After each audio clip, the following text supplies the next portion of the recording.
In progress. Nos quedan esta clase y dos más, donde espero, bueno, cumplir y poder llegar hasta el capítulo 11. Venimos un poco lentos, pero bueno, en realidad esta es la parte más interesante y más medular, aunque bueno, todo es importante. Bueno, los invito a ponerse en presencia del Señor y vamos a rezar el Salmo 19. ¿Mm?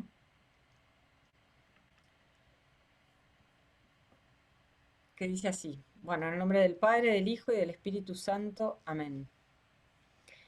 El cielo proclama la gloria de Dios y el firmamento anuncia la obra de sus manos. Un día transmite al otro este mensaje y las noches se van dando la noticia.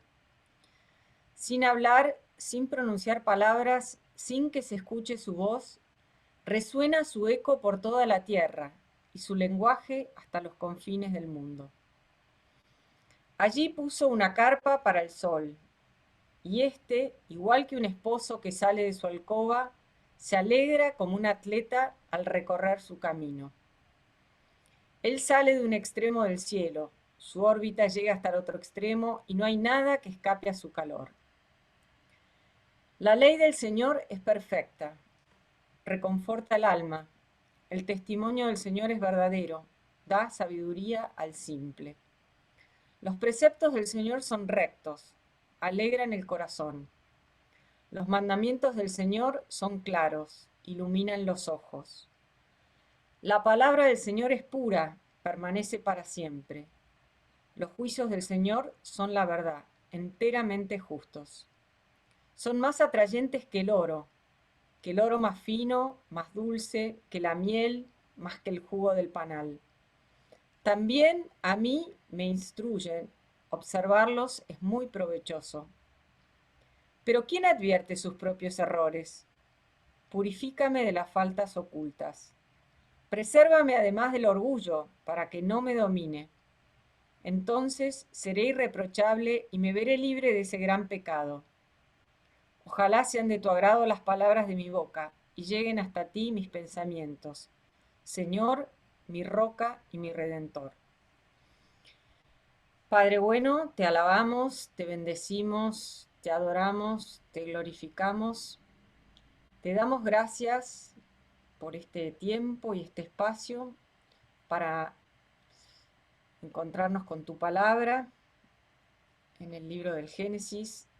Te pedimos que nos bendigas, que envíes tu espíritu para que abra nuestros corazones y nuestras mentes para escuchar todo lo que quieras decirnos.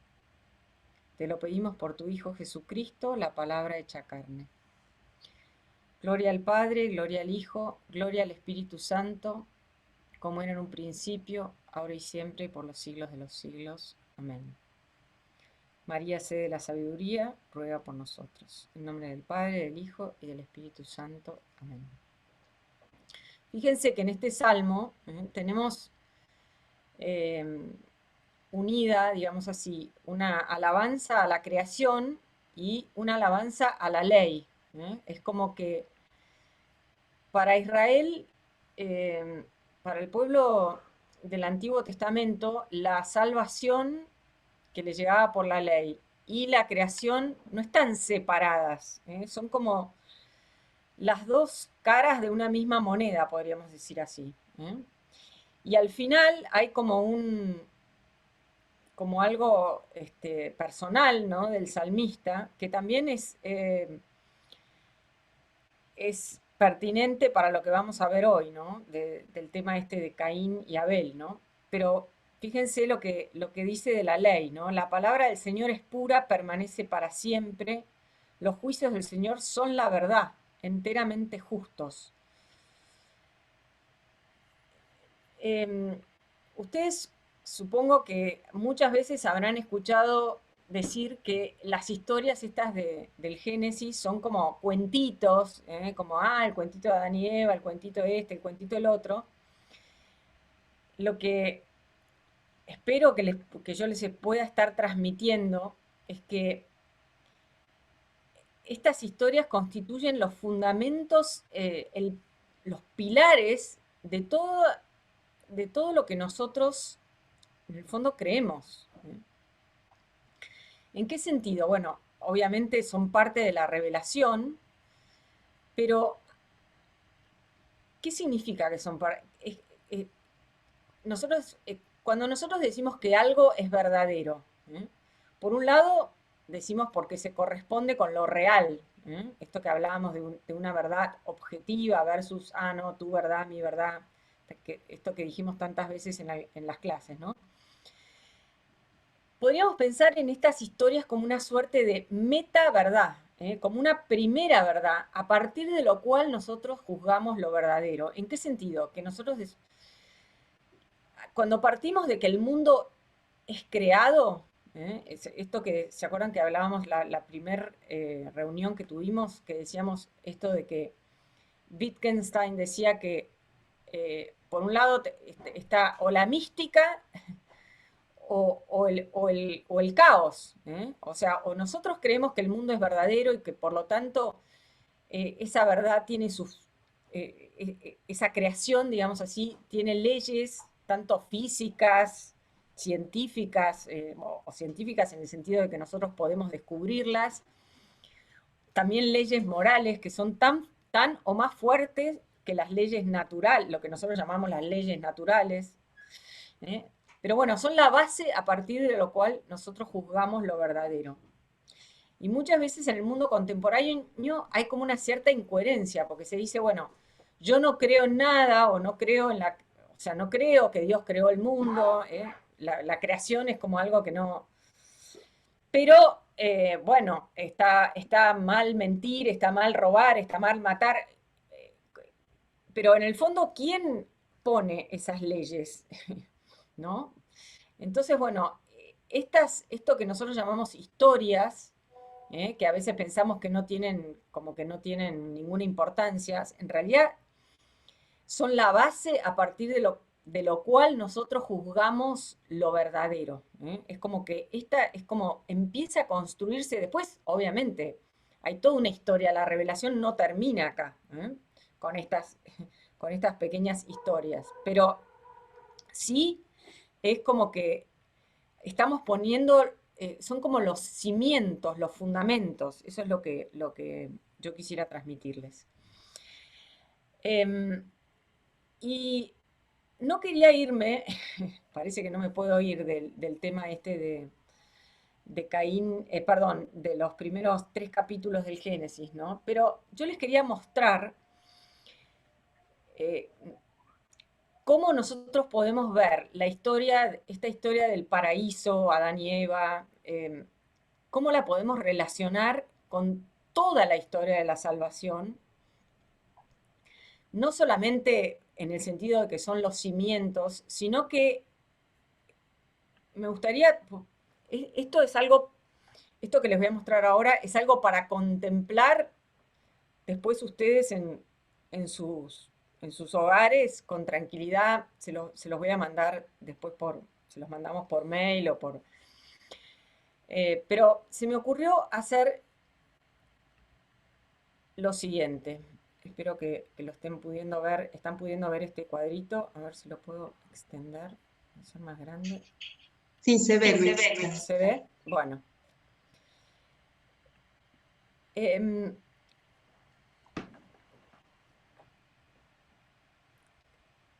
Nosotros estamos, justamente estamos en este mes hay 2 hitos, ¿no? Bueno, hay varios hitos, obviamente, pero bueno, el domingo que viene es Corpus, en realidad, bueno, el jueves, pero lo celebramos el domingo, ¿no? Y, y este es el mes del Sagrado Corazón, ¿no? Entonces, a mí me gustaría como tratar de mostrarles cómo todo lo que estuvimos viendo de alguna manera se une, se va como uniendo y llegamos al final de la historia de salvación, que es el libro del Apocalipsis. Entonces vamos a salir del Génesis. Estas son como intuiciones, pinceladas que yo les muestro. Les voy a tratar de ir mostrando algunas citas. muchas de las cosas las vimos, pero cómo esto, cómo la historia de salvación es como una especie de hilo de oro que va uniendo estas cosas y como todo va cobrando un sentido. Em, Estas historias, como les digo, son el fundamento, los cimientos de la revelación, pero si nosotros nos quedamos simplemente en esto, que es riquísimo, porque ya lo vimos que es riquísimo, de alguna forma es como que estamos leyendo solamente el Antiguo Testamento o nos estamos quedando simplemente como si fuéramos judíos leyendo el Antiguo Testamento. Entonces me gustaría relacionarlo con toda la historia de la salvación. Es un poquito ambicioso lo que quiero hacer, pero la verdad es que me parece que vale la pena. Entonces, fíjense, partimos del árbol de la vida. ¿Se acuerdan? El árbol de la vida estaba en... Ah, yo tenía esta posibilidad de agrandarlo. Bueno, pero ahora lo voy a achicar porque quiero ir a otra cosa. Mostrarles algunas citas, ¿no? Perdón, vamos a empezar acá. ¿Se acuerdan? En el Génesis, el,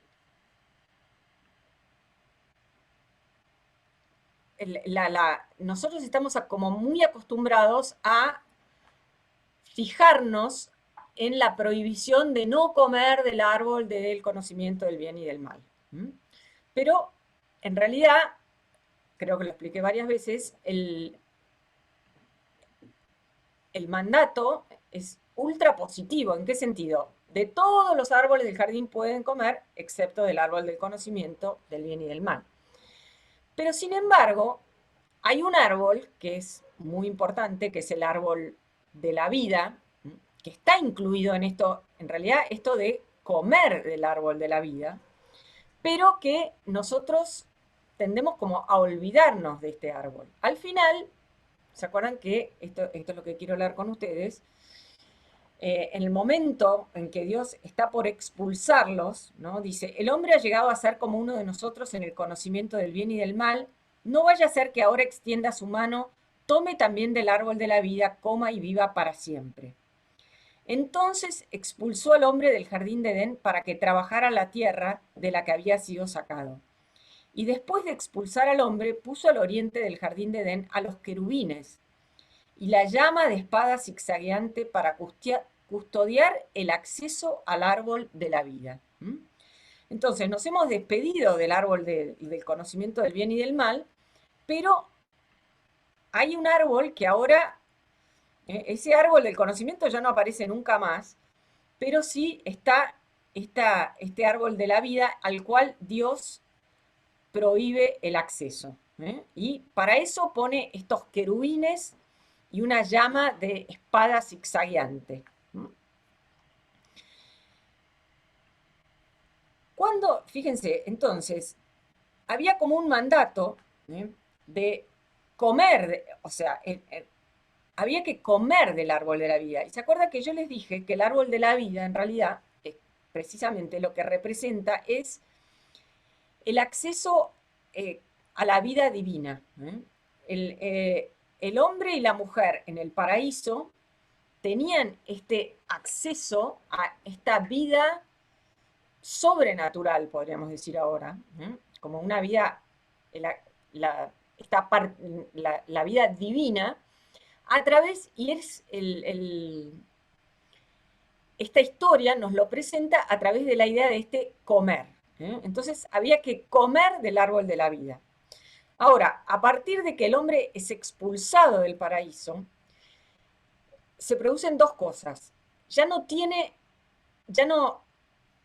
lo que la Biblia habla como ver el rostro de Dios, el hombre ya no va a ver el rostro de Dios.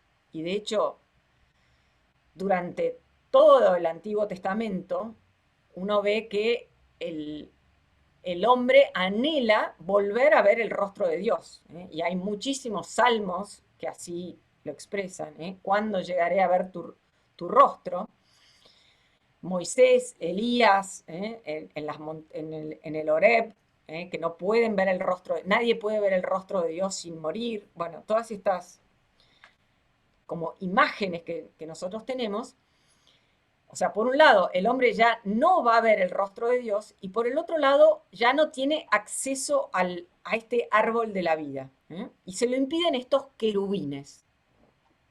¿Dónde los vamos a encontrar de vuelta a los querubines? Ahora empiezo a bajar en esto de la historia de la salvación.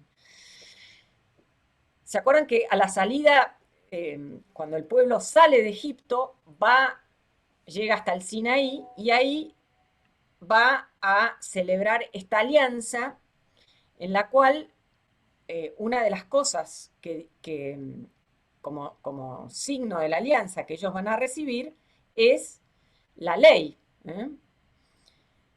Entonces, vamos a...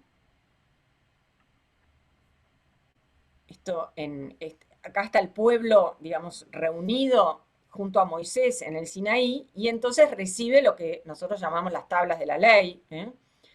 Yo soy el Señor tu Dios que te hice salir de Egipto, de un lugar de esclavitud, no tendrás otros dioses delante de mí, no te harás ninguna escultura, ninguna imagen, no te postrarás ante ellas, no pronunciar en vano el nombre del Señor, respetar el día sábado, honra a tu padre y a tu madre. Bueno, esto que nosotros llamamos el decálogo.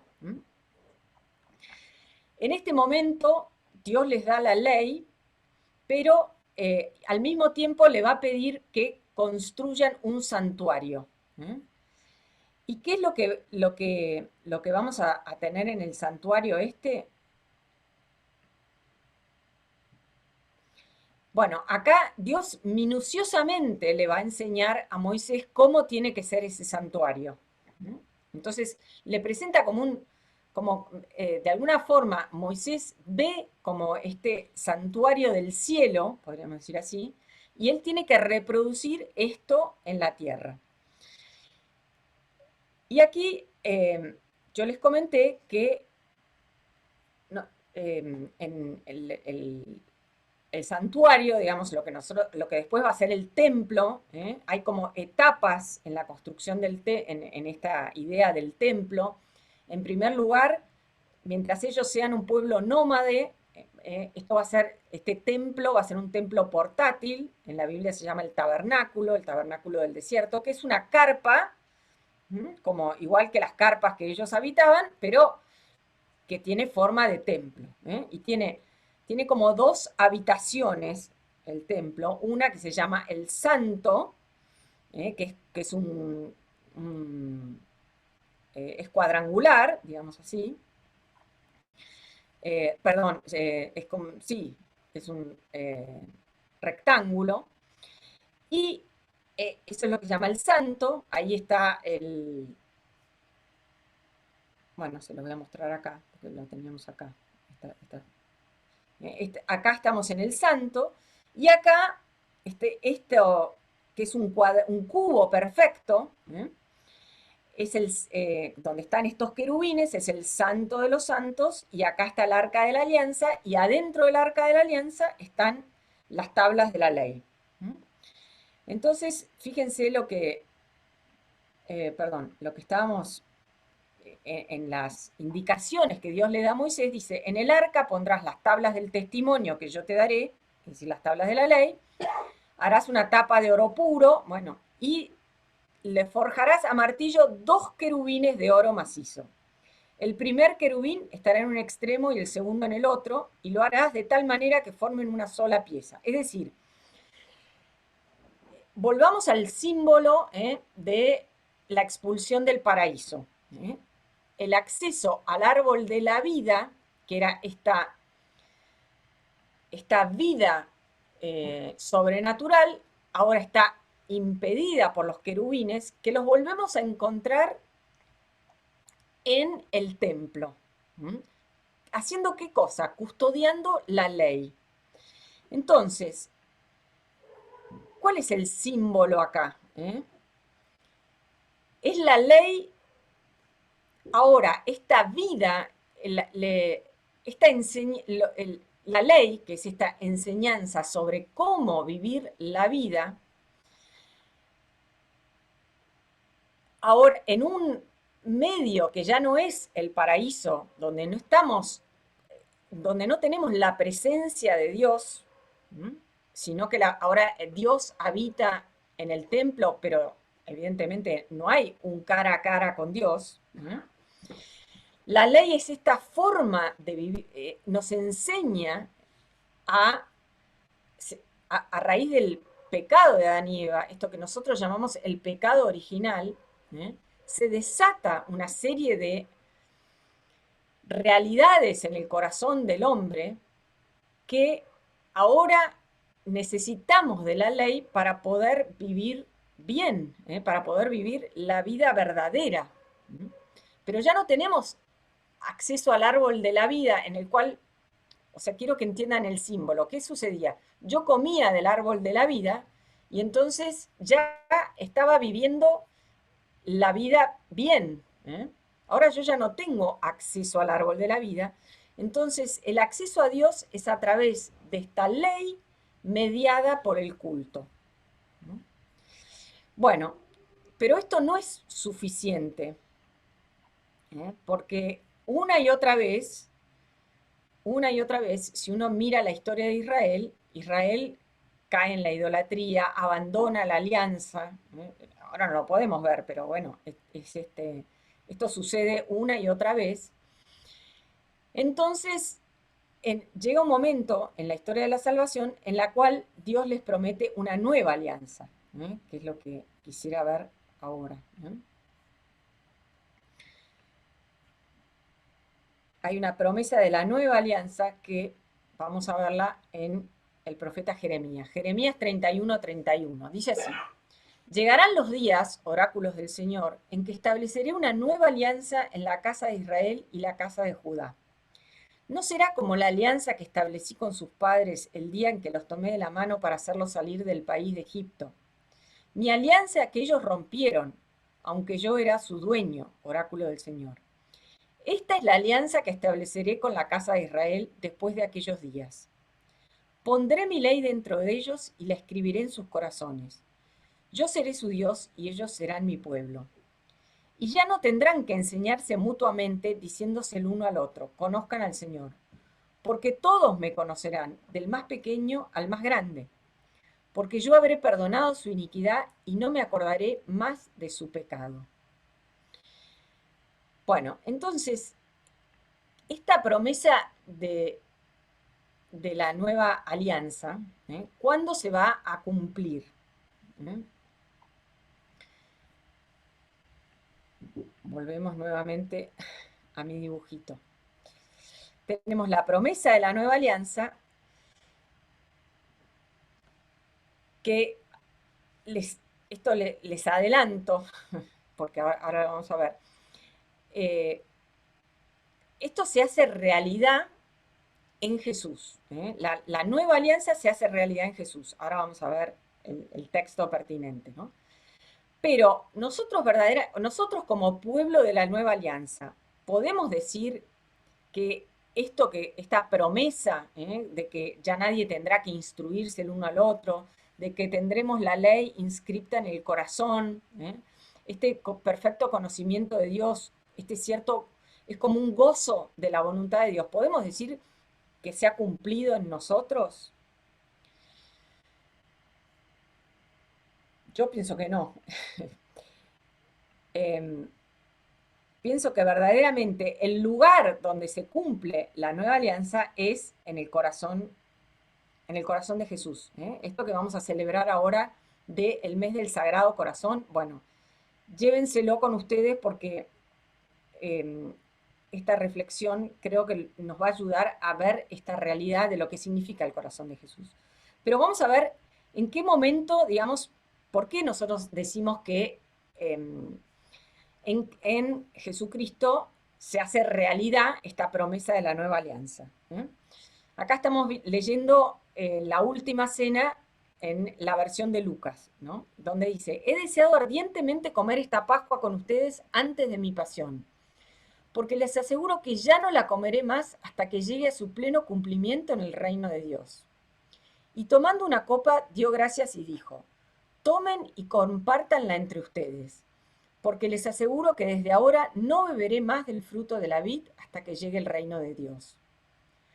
Luego tomó el pan, dio gracias, lo partió y lo dio a sus discípulos diciendo, esto es mi cuerpo que se entrega por ustedes, hagan esto en memoria mía. Después de la cena hizo lo mismo con la copa diciendo, esta copa es la nueva alianza sellada con mi sangre que se derrama por ustedes.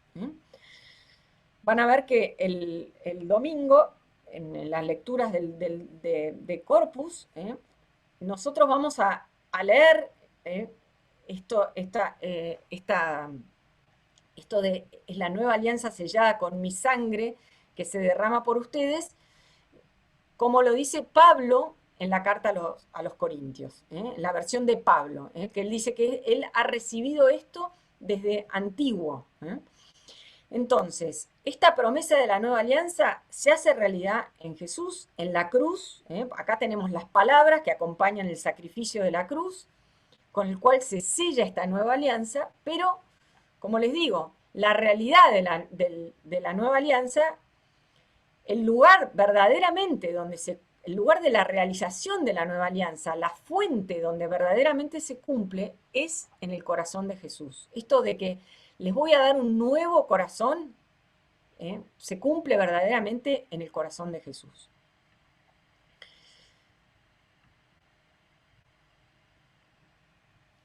¿Y cuál es el signo de la nueva alianza? Es la Eucaristía. Acuérdense, según nosotros sabemos, gracias al Evangelio de Juan, el cuerpo de Cristo es el nuevo templo.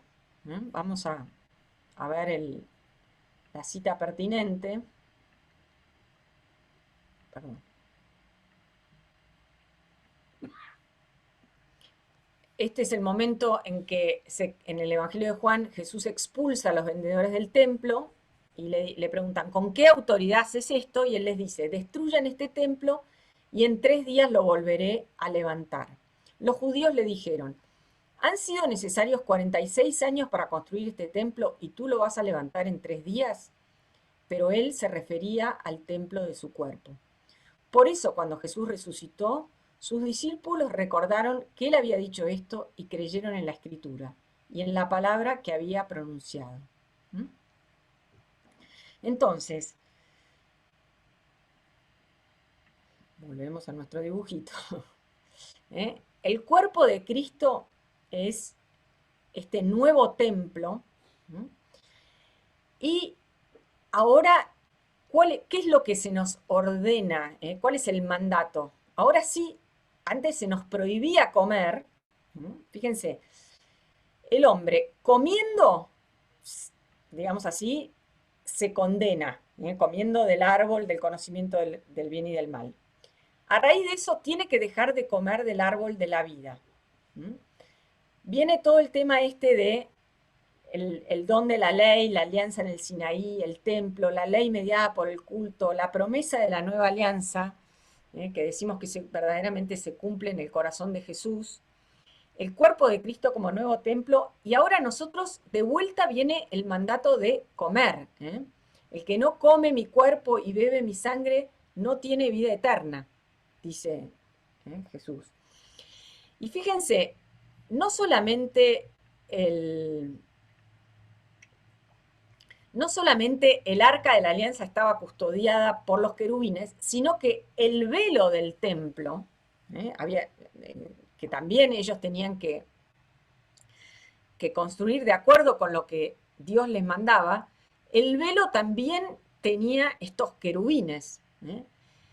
¿Y qué es lo que pasa en perdón, acá? Les quiero buscar, a ver, esto creo que es, no,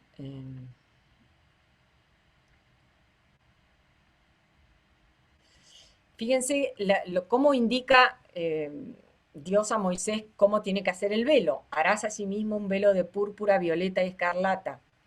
Lo colgarás de 4 columnas, de madera, de acacia. Bueno, pondrás el velo debajo de los ganchos y detrás de él colocarás el arca del testimonio y también colocarás la tapa sobre el arca del testimonio. Perdón, lo más importante es esto. De lino reforzado con figuras de querubines diseñadas artísticamente. Y este velo marcará la división entre el santo y el santo de los santos. Donde en el santo de los santos estaba el arca de la alianza. Entonces, ¿qué es lo que sucede a la muerte de Jesús, según nos lo cuentan los evangelios? El velo del templo se rasgó. Entonces, fíjense, ya ahora hay esto de que no teníamos, al santo de los santos solamente podía entrar el sumo sacerdote una sola vez por año. El hombre no tenía acceso a esto a este lugar santísimo, digamos así, ¿no? A partir del momento de la muerte de Cristo, se rompe el velo. ¿Qué significa esta figura de que se rompe el velo? Bueno, que nosotros ahora tenemos, nuevamente tenemos acceso a Dios. Pero este acceso para nosotros es ahora a través del comer. O sea, lo que se nos había prohibido al ser expulsados del paraíso, ahora lo tenemos a través de este signo de la nueva alianza que es la Eucaristía, que es lo que vamos a alabar y celebrar este domingo. Hasta que finalmente lleguemos al fin de los tiempos, y ahí, miren lo que dice el libro del Apocalipsis. Dice así, esto es en el último capítulo de la Biblia, en el último capítulo del último libro de la Biblia, donde el ángel le está mostrando al vidente la ciudad santa Jerusalén, donde ya no hay templo, ya no hay más un templo.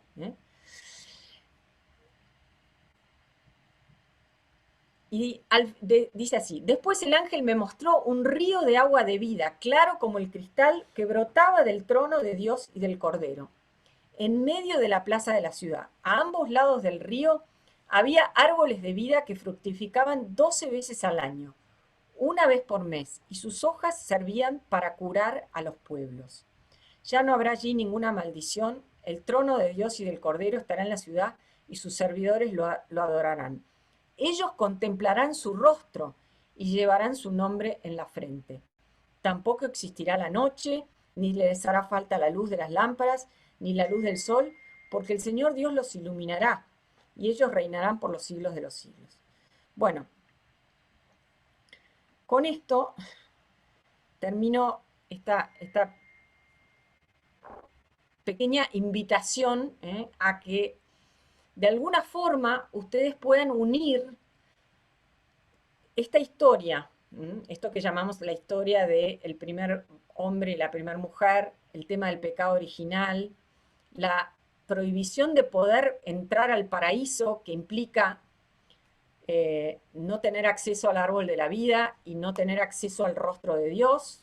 Toda la historia esta de la revelación, la promesa de la nueva alianza, Jesús como nuevo templo, su cuerpo como nuevo templo.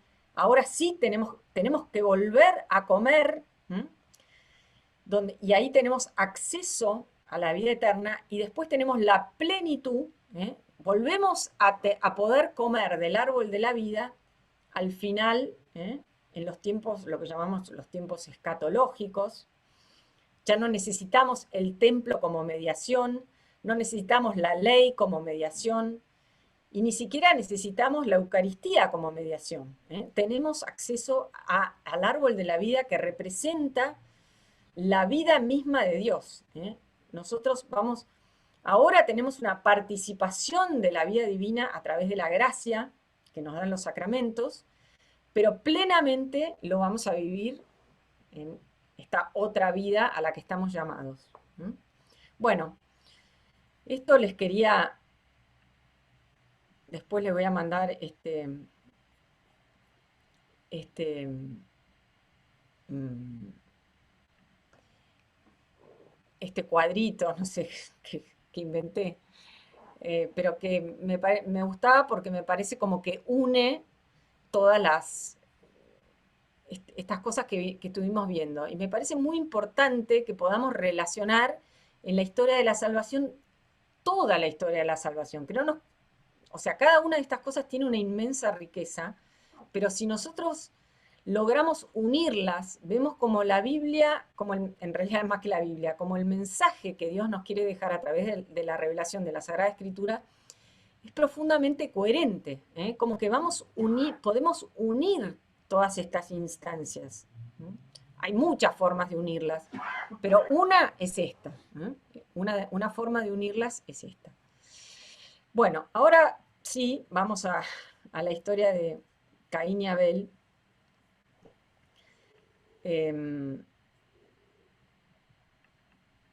y les quiero, las quiero, en un primer momento, quiero leerlo con esta traducción, que no es la que tengo en la aplicación que siempre usamos, que es la traducción de Alonso Shekel. La vamos a leer toda entera, después hacemos la interrupción y cuando volvemos la voy a tratar de explicar. Una de las cosas que tienen acá marcadas es la palabra hermano. Dice así: Adán se unió a Eva, su mujer, ella concibió, dio luz a Caín y dijo: he procreado un hombre con el Señor. De nuevo dio a luz a su hermano Abel, a su hermano, a Abel. Abel era pastor de ovejas, Caín era labrador. Pasado un tiempo, Caín presentó de los frutos del campo una ofrenda al Señor. También Abel presentó ofrendas de los primogénitos del rebaño y de la grasa. El Señor se fijó en Abel y en su ofrenda, y se fijó menos en Caín y su ofrenda. Caín se irritó sobremanera y andaba cabizbajo. El Señor dijo a Caín: si procedes bien, no levantarás la cabeza, pero si no procedes bien, a la puerta acecha el pecado, y aunque tiene ansia de ti, tú puedes dominarlo. Caín dijo a su hermano Abel: vamos al campo. Y cuando estaban en el campo, se echó Caín sobre su hermano Abel y lo mató. El Señor dijo a Caín: ¿dónde está Abel tu hermano? Contestó: no sé. ¿Soy yo el guardián de mi hermano? Replicó: ¿qué has hecho?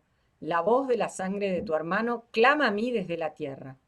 Por eso te maldice esta tierra que ha abierto las fauces para recibir de tu mano la sangre de tu hermano. Cuando cultives el campo, no te entregará su fertilidad, andarás errante y vagando por el mundo. Caín respondió al Señor: mi culpa es demasiado grave para soportarla. Si hoy me expulsas de la superficie de la tierra y tengo que ocultarme de tu presencia, andaré errante y vagando por el mundo, y cualquiera que me encuentre me matará. Le respondió el Señor: no es así. El que mate a Caín lo pagará multiplicado por 7. Y el Señor marcó a Caín para que no lo matara quien lo encontrara. Caín se alejó de la presencia del Señor y habitó en vaga tierra al este de Edén. Hacemos nuestra interrupción y nos volvemos a encontrar en 5 minutos. Recording in progress. Volvemos a nuestra historia de Caín y Abel. Lo primero que quería decirles es que aquí con Caín y Abel se inaugura, tenemos de vuelta, así como teníamos con la historia de Adán y Eva, como lo que llamamos una historia de los orígenes, como, bueno, la primer pareja humana, el primer varón, la primer mujer. Ahora vamos a... Perdón. Recording in progress. Tenemos que... perdón, me distraje. así como teníamos el primer varón y la primera mujer, el primer matrimonio, esta primer pareja humana, acá tenemos los primeros hermanos. Esta es una historia de fraternidad, de hermandad, podríamos decir así, ¿no? Es un texto muy difícil. Parece muy sencillo, medio tontito, pero es de una densidad tremenda. Y si uno lo va como abriendo, así como hablábamos de las capas de la cebolla, es como explosivo de alguna forma. ¿Qué es lo primero que nosotros tenemos que entender que nos quiere transmitir acerca de la fraternidad? Nosotros estamos acostumbrados a pensar en la fraternidad, no sé, por ahí estoy equivocada, pero me parece que es una realidad que se da bastante comúnmente, como mi hermano, mi igual. Lo que nos quiere mostrar este texto es que la fraternidad es la aceptación de lo diferente. No es la aceptación de lo igual, sino la aceptación de lo diferente. Nosotros vamos a ver que hay una diferencia cultural, hay una diferencia cultural en este relato, ¿no? Hay una diferencia cultural, hay una diferencia de culto y hay una diferencia en la preferencia divina. Hay una forma de leer el libro del Génesis a partir de acá que es precisamente como todo un texto de fraternidad, porque si ustedes lo miran con detenimiento, van a ver que son todas historias de hermanos. Evidentemente estos quizás son los más famosos, pero después van a venir los descendientes de Caín, después va a venir Noé con sus hijos, el problema entre los hermanos nuevamente. También hay después bueno, la pareja de hermanos que son Jacob y Esaú, después José y sus hermanos, es decir, hay un montón más, pero estos son como, digamos, los más famosos dentro del libro del Génesis. Se lo puede leer, como les digo, como todo, como textos de fraternidad. Hay un libro muy famoso de un biblista español, que es genial, que se llama Luis Alonso Shekel. Nosotros leímos justamente la traducción que él hace del texto de Caín y Abel, que se llama ¿Dónde está tu hermano? Textos de fraternidad en el Génesis. Bueno, se los recomiendo si les interesa el tema, ¿no? Pero es un libro bastante técnico, denso y por ahí, aunque cualquiera lo puede leer, digamos, pero tiene lo suyo, digamos. Pero bueno, son muy interesantes las reflexiones que hacen, como todo el Génesis, como textos de fraternidad, como una reflexión sobre lo que significa la hermandad. Entonces, como les digo, la fraternidad es presentada acá como aceptación o no aceptación, digamos así, de lo diferente. Eso por un lado. Y por otro lado, esta es una historia que está unida profundamente a la historia de Génesis 2:3, a la historia de Adán y Eva. Y lo que nosotros vemos acá es como que hay una intensificación.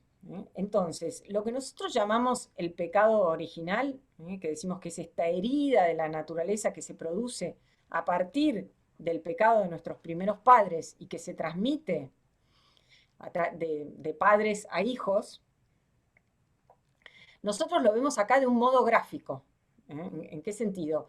En que nosotros vemos que muy sencillamente podemos decir, bueno, Adán y Eva cometen un pecado, acuérdense siempre esta acepción de hatat como falla, y enseguida, ¿qué tenemos? Un homicidio, un asesinato, un fratricidio, todavía peor. O sea, inmediatamente hay como una especie de intensificación respecto de lo anterior. Antes habían comido del árbol del conocimiento del bien y del mal, habían roto este mandato, ¿y qué sucede? Empieza este proceso de maldad en el mundo se va como intensificando. Y vamos a ver después cuando lleguemos al resto de las historias que en un momento, justamente antes del diluvio, va a decir, el mundo se llenó de violencias. Es como que esta pequeña herida al principio se hace gigantesca al final. ¿En qué lo...? A ver, les quiero mostrar... les voy a compartir pantalla. Vamos a volver a esto.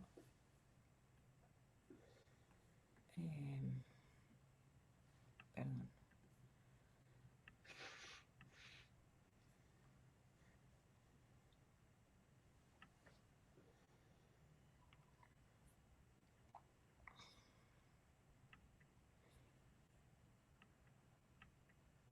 Acá.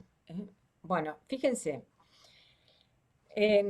Acá yo les hago una comparación entre Génesis 3 y Génesis 4. Y vamos a ver cómo esto se va como intensificando, ¿no? En Génesis 3, ¿se acuerdan que cuando enseguida, después del pecado, el Señor Dios llamó al hombre y le preguntó, ¿dónde estás? Usa una expresión en hebreo que es ayé, que es, uno a veces dice, ¿dónde están las llaves? Que no encuentro las llaves para irme, o ¿dónde está fulanito? Esa es una forma de decir dónde. Y que en hebreo se dice de una forma. Y ayé en realidad es cuando uno ya sabe que no está, y en realidad está preguntando por qué no está. Y es como un cierto lamento. Entonces Dios llamó al hombre y le dice, ¿dónde estás? En cambio, en el relato de Caín, que después lo vamos a volver a mirar, perdón, el Señor dijo a Caín, ¿dónde está Abel tu hermano? ¿Dónde está la intensificación? En el primer caso, Dios está preguntando al hombre, ¿dónde estás? Y el hombre está. Se escondió y todo lo demás, pero está. En cambio acá está preguntando por una persona que ya no está. Obviamente que Dios sabe que Abel ya no está. Entonces esta pregunta es, ¿dónde está Abel tu hermano? Es una pregunta de ¿por qué no está Abel tu hermano? O un lamento acerca de que Abel tu hermano ya no está acá. ¿Entienden? Entonces ya acá una es preguntar por una persona que no está donde debería estar y otra es una persona que nunca más va a estar. Si uno quisiera hacer como una suerte de retiro espiritual, lo podría hacer también en base a estas preguntas, ¿no? ¿Dónde estás? ¿Dónde estoy situado en mi vida y en mi relación con Dios? ¿Y cómo estoy yo con mi hermano? ¿Dónde está tu hermano? Y después está la famosa episodio de David con Betsabé, que no estaba donde tenía que estar. Bueno, pero eso ya son como tres instancias del estar. ¿Dónde estoy yo? ¿Dónde estoy yo respecto de mi hermano? ¿Y por qué no estoy donde tengo que estar? Eso podría ser como una suerte de meditación espiritual, podríamos decir así, para situarse uno en la vida. Pero bueno, acá hay como una cosa es preguntar, ¿dónde estás? No estás, pero sé que estás. Y otra es una persona que ya no va a estar nunca. ¿Ven? ¿Captan esta intensificación? Te oí en el jardín, me entró miedo porque estaba desnudo y me escondí. Adán se esconde, pero no es una escondida para siempre. En cambio, Caín siente que tengo que ocultarme de tu presencia, ya no puedo estar frente a vos, nunca. Maldito el suelo por tu culpa, comerás de él con fatiga mientras vivas. Entonces acá es como que el suelo le produce como dificultad para obtener su alimento. En cambio, cuando cultives el campo, lo que le va a pasar a Caín es que Dios le dice, cuando cultives el campo, este ya no te entregará su fertilidad. Esto ya no estamos hablando de fatiga, sino que específicamente no vas a poder cultivar la tierra. Y de hecho, Caín se convierte en un nómade. Y el Señor Dios expulsó del paraíso al primer hombre para que labrase la tierra de donde lo había sacado, y en cambio a Caín lo condena, digamos así, a andar errante y vagabundo por el mundo. ¿Ven cómo el mismo relato está, es como que casi no podríamos entender al uno sin el otro? Necesitamos ver Génesis 3 para comprender la intensificación del mal, y del castigo y de todo lo que le ocurre a Caín a partir de esto de cuando lo podemos comparar con lo que le pasó a Adán. Entonces, esto es, acá empieza a operar, podríamos decir así, el pecado. Bueno.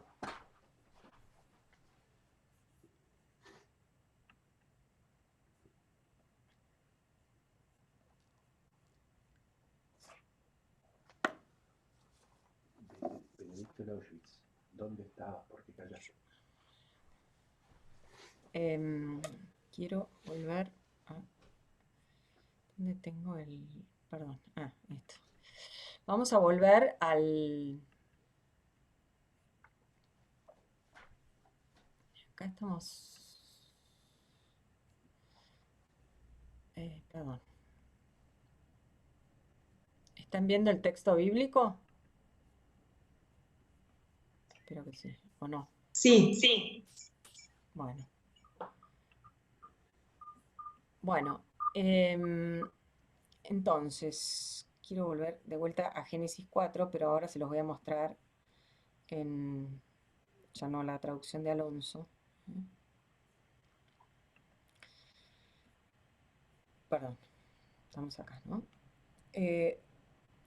Conoció al hombre a Eva, su mujer, la cual concibió y dio a luz a Caín y dijo: he adquirido un varón con el favor de Yahvé. En la traducción de Alonso, la palabra, fíjense, bueno, acá yo les estoy marcando, Caín es esto en hebreo, Caín,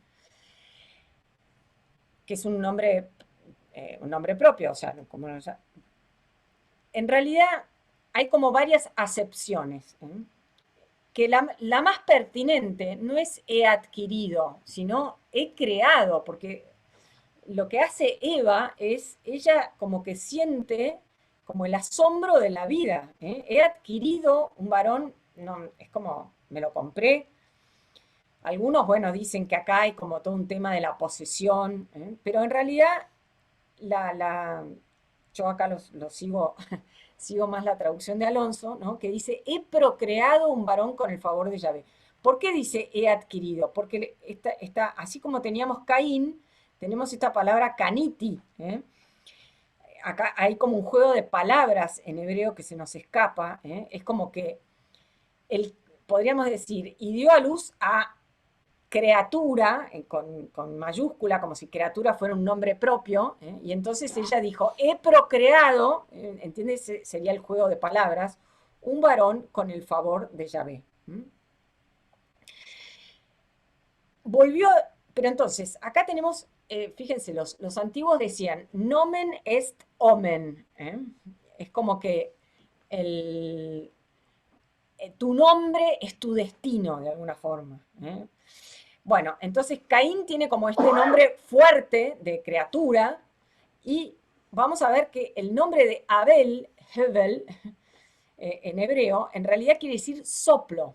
Cuando nosotros leemos en el famoso pasaje este del libro del Kohelet, vanidad de vanidades, todo es vanidad, del Eclesiastés, en realidad es Hebel de Hebeles. Es esta misma palabra que se usa. La palabra Abel significa soplo. Y acá ya como de alguna forma tenemos como el destino de Abel, que es pasar a la nada, porque es como que va a durar lo que nada. Es como un soplo en la Sagrada Escritura. En cambio, Caín va a dejar tremenda huella. Fíjense que la palabra hermano se repite 7 veces. ¿Se acuerdan? Ahora después voy a volver al texto de Alonso, pero lo quiero mostrar un poquito acá, algunas palabras.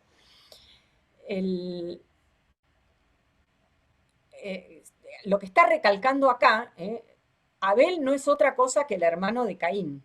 Es como que esto es lo importante, digamos así. Volvió a dar a luz y tuvo a Abel su hermano. Abel, hermano de Caín. Abel, soplo. Caín, esta criatura, esto que algo potente, fuerte. Pasó algún tiempo y Caín hizo a Yahvé una oblación de los frutos del suelo. De los frutos del Adamá. Acá lo tenemos marcado. ¿Ven? Acá tenemos esta conexión con el anterior. También Abel hizo una oblación de los primogénitos de su rebaño y de la grasa de los mismos. Entonces ven, ya esto que hablábamos, ¿no? Acá tenemos como una diferencia de cultura en el sentido de que Abel es pastor y Caín labrador, Caín agricultor, podríamos decir.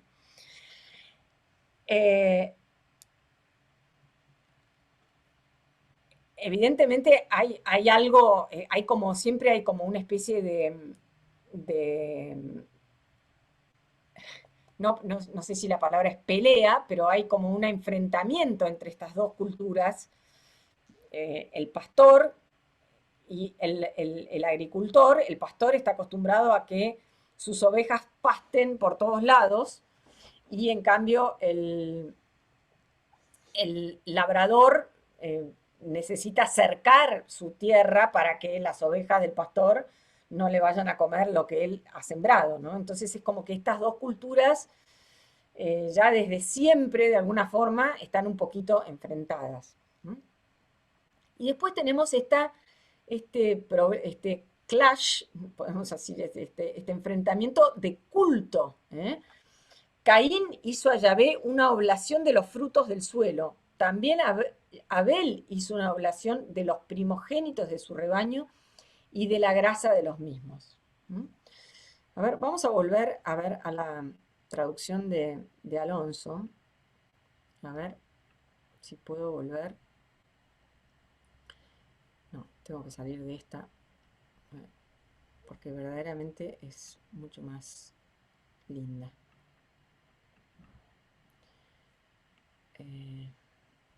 Más linda, más importante. Uy, discúlpenme.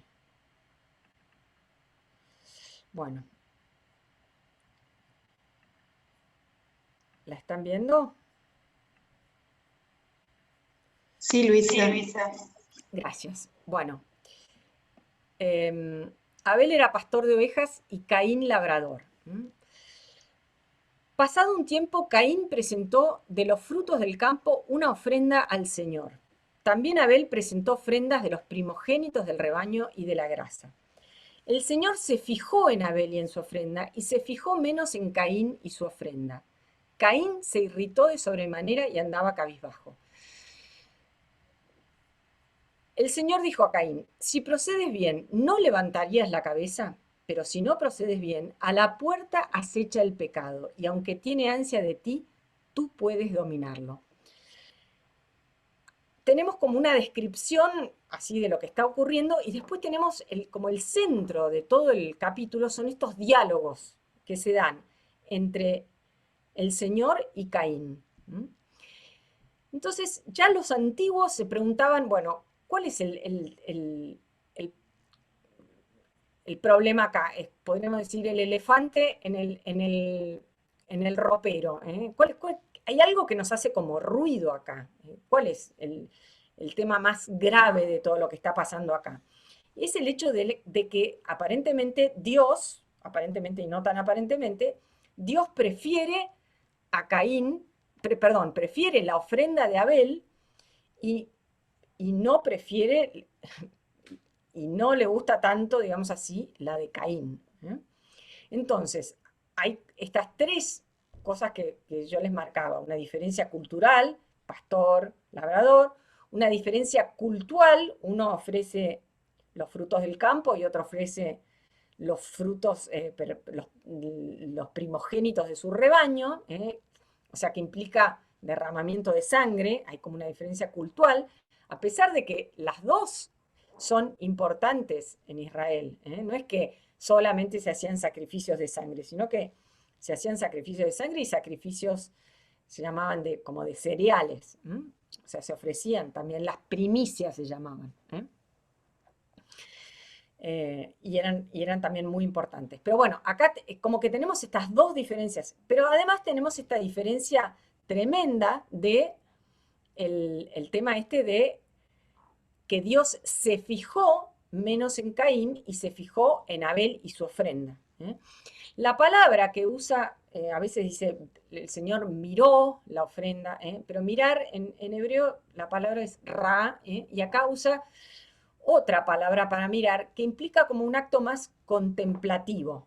Es como que contempla de alguna forma. El Señor está como fijando su mirada. Por eso está buena esta traducción de Alonso que dice, el Señor se fijó, como que miró, pero con atención, lo de Abel, y se fijó menos en Caín, ¿no? Entonces, perdón. Esto era lo que yo les decía de que esto desde antiguo es así. ¿Por qué Dios prefiere la ofrenda de Abel? ¿Por qué Dios prefiere a Abel? Porque evidentemente, además de preferir la ofrenda, parecería que lo prefiere. Entonces acá nos topamos con este misterio de la elección divina. Acá yo les puse un versículo de un salmo, pero en realidad esto de la... ¿Por qué Dios elige a uno y no elige a otro? Acá fíjense cuál es el tema. Había 12 tribus de Israel, y sin embargo Dios elige a la tribu de Judá, fíjense lo que dice el Salmo. Hirió a sus adversarios, está cantando como las maravillas que hace Dios, y dice, hirió a sus adversarios en la espalda, les infligió un oprobio eterno, desechó la tienda de José y no eligió a la tribu de Efraín, mas eligió a la tribu de Judá, el monte Sión al cual amaba. No eligió a la tribu de José, a lo que después se va a llamar Israel. En un momento dado en su historia se divide en dos países, digamos así. Uno se va a llamar Israel, con capital en Samaria, y otro se va a llamar Judá, con capital en Jerusalén. Y Dios siempre va a elegir la tribu de Judá, de ahí va a salir la estirpe davídica, y que va a ser también a su vez los antecesores, digamos así, del Mesías, todo el tema este mesiánico, bueno, la tribu de Judá. Y no, ¿por qué prefiere a Judá y no prefiere a las tribus del norte, Israel, lo que se llama la tribu de José, Efraín, etc.? Bueno, ¿por qué Dios prefiere a David, que es el menor de un montón de hermanos? Hay como una especie de, podríamos decir, de tendencia en la Sagrada Escritura de que Dios siempre elige al menor, a pesar de que el mayor siempre es el que va a recibir la herencia, que recibe la bendición del Padre, etc. De alguna forma Dios se las arregla para elegir al menor. Y este es el misterio de la elección, pero muchas veces es como que no, esto de alguna forma no se soporta, que es un poco lo que le pasa a Caín. Nosotros no sabemos, queremos especular por qué Dios lo prefirió. Entonces está lleno de autores que dicen, bueno, en realidad lo prefirió porque Abel presentó la ofrenda de los primogénitos, esto que aparece acá. Y en cambio Caín no dice que presentó las primicias de los frutos del campo. Puede ser, toda explicación es posible, pero tampoco lo podemos extraer tanto del texto. Hay un Targum muy el Targum, ¿qué eran los Targumes? En la época ya del siglo I antes de Cristo y después durante la época de Jesús, etcétera, que ya no se hablaba el hebreo, en las sinagogas se leían las lecturas en hebreo, pero había como un traductor simultáneo que las recitaba, digamos así, en arameo. Después eso se pone por escrito y en vez de ser como una traducción literal, digamos, palabra por palabra, hay como un comentario. Fíjense el comentario de este Targum sobre el texto este que estábamos leyendo. Esto es como, estoy haciendo como interpretando como una cierta hermenéutica del texto. Lo estaban haciendo estos personajes que escriben el Targum, ¿no? Y se imaginan lo siguiente, cuando Caín le dice a Abel, vamos al campo, sucedió que cuando los dos salieron al campo abierto, respondió Caín y dijo a Abel, veo yo que el mundo no fue creado por amor, ni es llevado según el fruto de obras buenas, y que hay acepción de personas en el juicio. ¿Por qué tu ofrenda ha sido aceptada con benevolencia y mi ofrenda no ha sido recibida con agrado? Abel respondió diciendo a Caín, yo veo que el mundo ha sido creado por amor y que es dirigido según el fruto de obras buenas, y por cuanto mis obras fueron mejores que las tuyas, mi ofrenda fue recibida con benevolencia, tu ofrenda no fue recibida con agrado. Respondió Caín a Abel diciendo, no existe juicio, no existe juez, no hay otro mundo, no hay concesión de recompensa para los justos, supino no hay castigo de los malvados en el mundo venidero. Abel replicó a Caín diciendo, hay juicio y hay juez y hay otro mundo y hay concesión de recompensa para los justos y hay castigo de los malvados en el mundo venidero. Sobre tal tema estaban los dos disputando en campo abierto cuando se levantó Caín contra su hermano Abel y lo mató. Entonces, es como que acá están discutiendo. Abel dice, yo veo que el mundo ha sido creado por amor, que es dirigido, y mi ofrenda fue recibida porque es buena. Y entonces, ¿cuál es la interpretación? La tuya no es buena. Y Caín dice, no, para mí no hay juicio, no hay juez, no hay otro mundo. Bueno, hay como esta mirada, pero ¿qué es lo que trata de hacer este Targum? Trata de alguna forma de justificar a Dios, si ustedes quieren. Es como que lo que está queriendo decir es, Dios prefirió a Abel porque la ofrenda de Abel era buena. Y no necesariamente, eso es lo que nosotros sacamos del texto. Dios lo prefirió, no sabemos por qué, porque se le dio la gana. En realidad el texto no nos dice el motivo de la preferencia. Pero acá sí tenemos este diálogo tremendo de Yahvé con Caín. El Señor dijo a Caín, entonces, Caín se irritó sobremanera y andaba cabizbajo.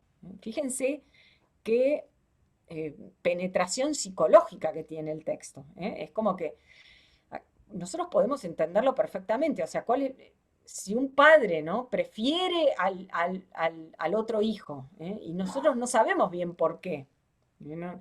O sea, si nuestro padre no nos prefiere y prefiere al otro, esto es una cosa que se da en todas las familias.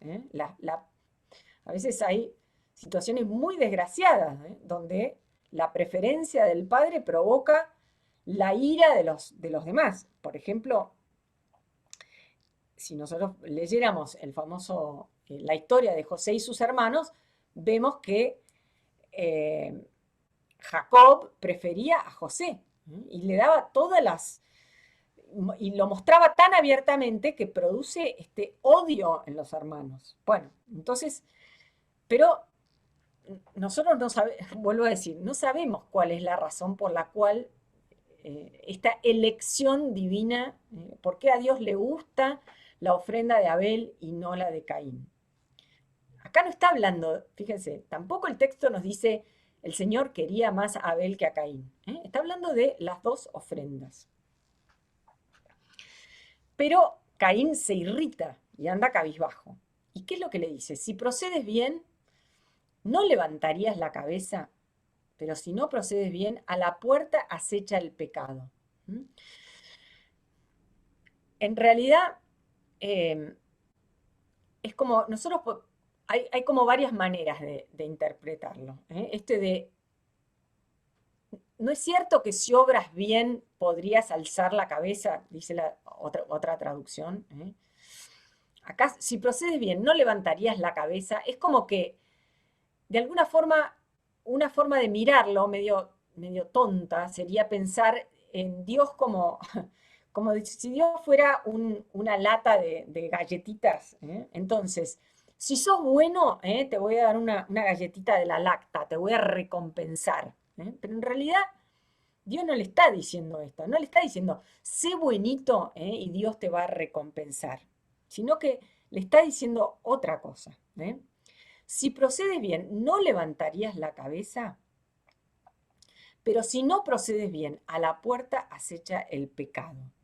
Y la figura que usa para el pecado habla de que es como la palabra que usa en hebreo, ¿no? Es como que dice que el pecado te está acechando. Incluso hay traducciones que agregan como una fiera, a pesar de que no está, pero la figura está, es como que está agazapado a la puerta, te codicia, y usa la misma, la misma palabra. ¿Se acuerdan cuando decía que cuando a Eva le dice, hacia el hombre irá tu deseo, tu teshukah? Acá va a decir, hacia el pecado te desea, te codicia. El pecado es el que codicia a Caín acá. Ven que todo muy como extraña la forma de expresarse. Entonces, ¿qué es lo que Dios le está diciendo a Caín? En realidad lo que le está diciendo es, si vos te quedás encerrado en este problema que tenés, en este principio de odio, si no haces nada para no tenerlo, entonces el pecado te codicia y te va, tiene ansias de ti. Pero ojo, vos podés dominarlo. Entonces, es como que Dios le dice al hombre, vos, a Caín, vos tenés una elección, podés no hacer nada, pero no haciendo nada, te haces vulnerable al pecado. Esto es lo que nosotros tenemos que captar. Si vos te instalás en este estado de ánimo que tenés, en el cual vos estás, y no lo combatís, te haces vulnerable. Y pensémoslo nosotros en nuestra propia vida esto. El santo cardenal Newman decía, growth the only evidence of life. Quiere decir, el crecimiento es la única evidencia de vida. Si yo no crezco, si yo no mejoro, si no hago nada desde el punto de vista para mejorar mi vida espiritual, podemos decir así, para mejorar mis pensamientos, mis actitudes, etcétera, retrocedo. O sea, a lo que lo está, en palabras modernas, podríamos decir así, Dios lo está llamando a tener una actitud proactiva respecto de sí mismo. Lo que le está diciendo es, esta pasión, ¿se acuerdan que hablamos de pasión respecto de Eva, de la mujer? Esta pasión lo está consumiendo. Si no haces nada, la pasión te consume. Esto es lo que le está diciendo. Entonces, el pecado, esta pasión, te está acechando como una fiera. ¿La pasión es mala? No, la pasión es buena, es necesaria para la vida. Pero, ¿se acuerdan cómo la tenemos que incorporar a nuestra vida? Según lo que aprendimos en el capítulo 3, a través de esta ley del Señor. Entonces, tener cosas es buena, sí, pero tenerlas habiendo robado de otro, no. Entonces, ¿entienden cuál es la diferencia? O sea, comer torta está bueno, sí, pero comerme 7 tortas está bueno, no. O sea, yo necesito el alimento para vivir, pero si ese alimento lo como de una forma desmedida, entonces esta pasión me consume y entonces ahí se produce, el pecado me acecha como una fiera, ¿eh? Y no lo puedo dominar al final. Bueno, es la hora, es la hora, como decía la canción de Yuya. A ver, no sé si hay perdón, si hay preguntas, pero bueno.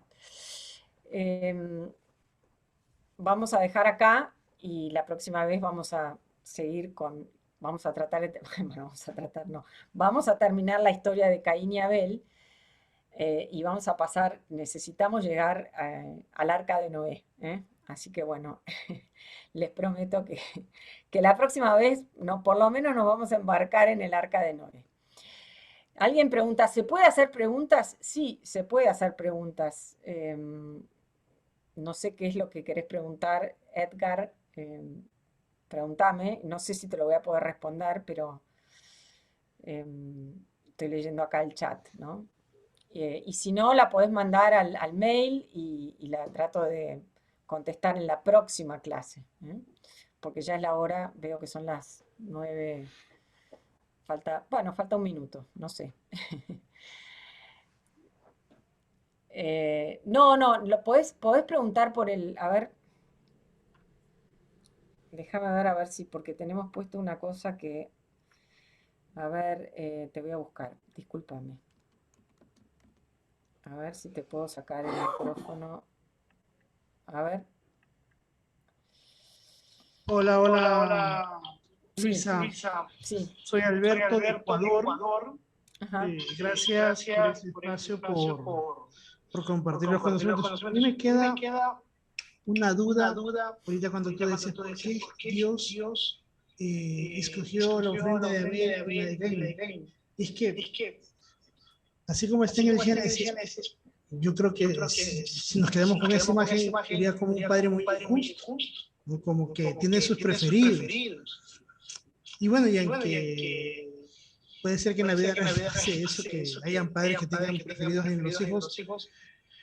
No sé, No sé, me me cuesta cuesta aceptar eso, aceptar eso, que que Dios Dios prefirió prefirió las las ofrendas de ofrendas de Abel Abel porque porque lo quería lo más quería más que a que Caín, Caín, como una como suerte una de suerte de azar, ¿no? azar, ¿no? Bueno, Bueno, este le este tocó el le amor tocó y el el otro amor y el otro fregado, ya fregado, se... ya se... No, pero es que no, porque no es que no lo quiere a Caín, ¿eh? Fíjate.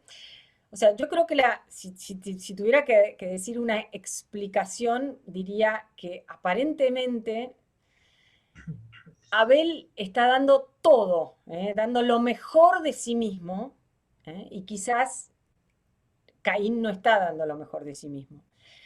Pero nosotros no podemos explicar la preferencia de Dios, ¿eh? Por eso yo les puse el salmo. ¿Por qué Dios prefiere a la tribu de Judá y no a la de Efraín? ¿Eh? No es que no la quiera a la de Efraín.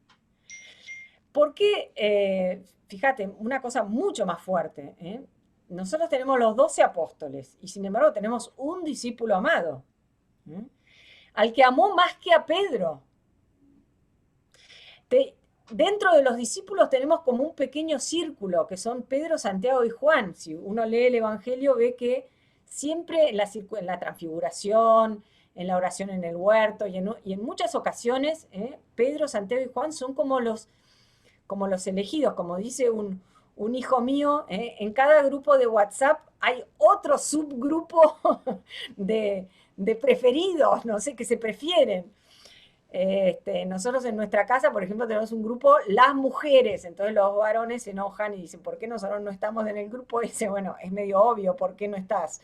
Pero bueno, ¿qué quiero decir con esto? Porque hay un discípulo amado, al cual al Señor amó más que a Pedro, al cual elige, sin embargo, para dirigir la iglesia. Y bueno, es un misterio, ¿eh? ¿Por qué alguien lo hace lindo? ¿Por qué alguien no tan lindo? ¿Por qué lo hace inteligente? No sé, ¿eh? Pero no es que es un padre yo, o sea, creo que la explicación, si querés, del tema de las ofrendas, puede venir dado más bien por el tema de esto de que se señala, ¿no? De que son los primogénitos del rebaño, pero en realidad esa explicación la dieron los padres de la iglesia, o sea, todo el mundo trata de dar esta explicación. E inclusive, bueno, lo voy a dejar para la próxima vez, pero la primera carta de Juan habla de que,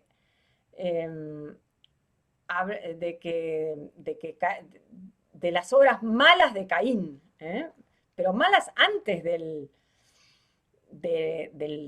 asesinato. Pero bueno, dejémoslo acá porque ya es la hora.